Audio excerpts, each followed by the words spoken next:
법원에서 안 받아줄 것 같으면 어떤 여러 가지 방법, 내 한다거나 뭐 이제 해서 그래서 법원에 접수를 해야 됩니다.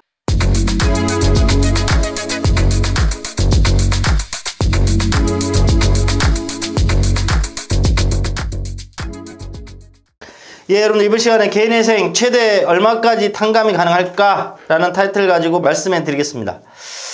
제가 이제 개인회생 파산 전문가로서 상담하다 보면 상담하시는 분들이 SNS 등 뭐 네이버 같은 데서 봤다면서 뭐 원금 최대 90%까지 탕감받는다는 게 사실인가요? 라는 질문을 간혹 받습니다. 그래서 오늘은 실제 법률에 나온 최대 탕감률과 실제 실무에서는 이게 어떻게 적용되는지에 대해서 한번 말씀드려 볼게요. 90% 좋죠? 내 채무가 1억인데 내가 90% 탕감 받으면 1000만 원만 갚고, 그렇죠? 꿈 같죠? 그죠? 자, 채무자 회생 및 파산에 관한 법률에 최소 이만큼은 변제를 해야 된다는 규정이 있거든요. 규정을 보면 개인회생 신청자가 변제 계획 안에 인가 결정일 기준으로 총 변제액이 3천만 원이 초과하면 적용이 안 되고, 채권자들한테 갚아야 될 원리금이 5천만 원 미만이라면 원리금의 곱하기 100분의 5보다 많아야 되고, 5천만 원 이상이라면 그 원리금 곱하기 100분의 3에 플러스 100만 원보다 많이 갚아야 된다. 이렇게 규정되어 있어요. 자, 보세요. 그럼 예를 들어서 채권자 목록에 나와 있는 걸 원리금을 4천만 원을 해볼게요. 그러면은 아까 규정 중에서 첫 번째 5천만 원 미만은 곱하기 100분의 5보다 더 갚아야 된다 했잖아요.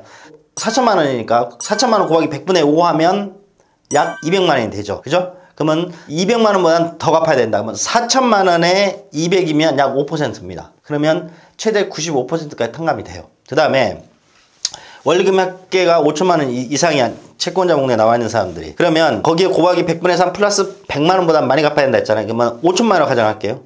5천만 원의 채권자 목록의 원리금 합계가 곱하기 100분의 3 하면 150입니다. 거기서 플러스 100만 원 해야 된다 했죠. 그러면 250만 원보다는 더 이상을 갚아야 된다고 규정되어 있어요. 그러면 5천만 원에 250만 원을 갚는다? 그러면 약 5%의 변제입니다. 그래서 탕감률 95%예요.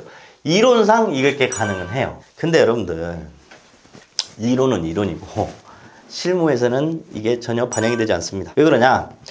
이제 법률에서는 이런 기준으로 하한가를 정해놓긴 했어요. 근데 여러분들 3년 동안에 200만 원을 갚을 수 있는 사람이라면 지금 한 달에 최저시급이 지금 얼마죠, 여러분들? 2만 원인가 될 건데. 그러면 36개월 동안 200만 원을 갚으려면 얼마씩 갚습니다? 한 달에 5만 몇천 원 갚네요. 이게 말이 되나요? 5만 몇천 원? 한 달에 월급 202만 원 받아놓고 한 달에 5만 원씩 갚는 게 채권자들을 위해서 이게 보통 정상적이라고는 판단이 안 되죠. 그래서 실무에서는 절대 일어나지 않습니다. 그래서 의미가 없어요. 서울 회생법원이나 지방법원에서는 일반적으로 여러분들 실무적으로요, 이렇게 막 뭐 7%, 8%, 9%, 10% 해서 막 90% 이상 탕감을 절대 안 받아줍니다. 그러면 거기서는 그럴 바에는 개인 파산 가세요 이럽니다. 근데 이분이 만약에 사행성이나 주식이나 코인 이런 게 있으면 개인 파산 가지도 못해요.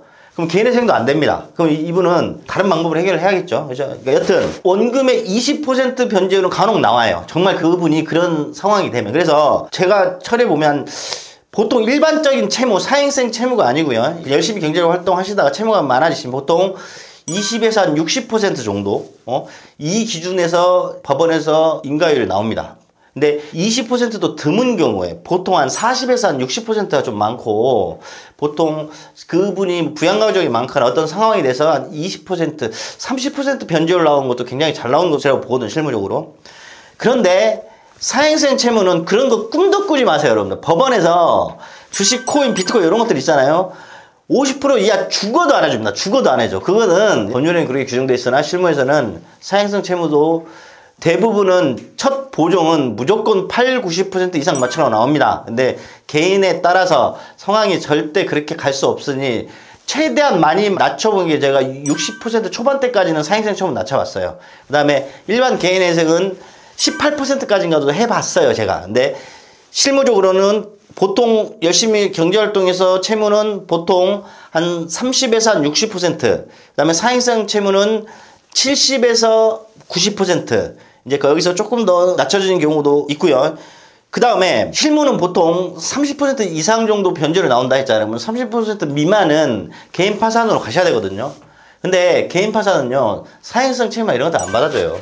그러니까 이런 것들은 어렵기 때문에 전문가들랑 직접 구체적으로 상담하시고, 개인회생이 만약에 내가 변제율 자체가 너무 낮아서 법원에서 안 받아줄 것 같으면 어떤 여러 가지 방법, 내 소득 활동을 더 창출한다거나 뭐 이제 여러 가지 방법으로 해서 거기에 맞게끔 준비를 해서 법원에 접수를 해야 됩니다.